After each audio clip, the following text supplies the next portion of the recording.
50 ans avant Jésus-Christ. Après avoir conquis la Gaule, l'Égypte et l'Hispanie, César porte le nom de Rome jusqu'à cette île appelée Britannia.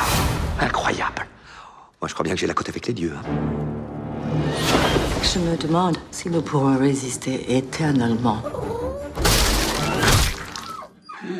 Il existe pourtant un village qui a réussi cet exploit.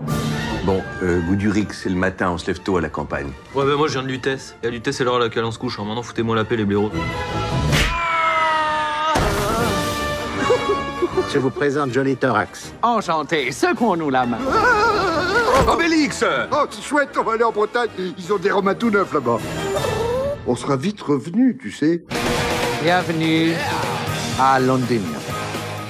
Ah, dis donc, on m'avait dit que toutes les Bretonnes étaient moches, mais en celle-là, elle me plaît bien. Hein. C'est vrai qu'elle est jolie. Sa robe noire lui va vraiment bien.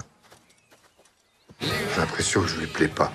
Tu veux vraiment lui plaire, Miss Machin? Fais-lui un petit cadeau, ça fait toujours plaisir. Les Gaulois débarquaient clandestinement avec une arme secrète dans un tonneau. Excellente nouvelle, n'est-il pas, mes chéris? Alors, mais qu'est-ce que t'as fait, là? Un petit peu, pas beaucoup.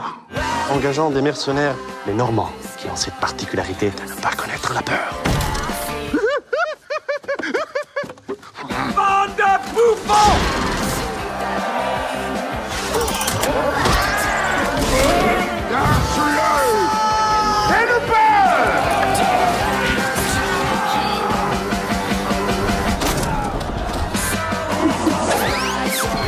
C'est une bonne situation, bourreau.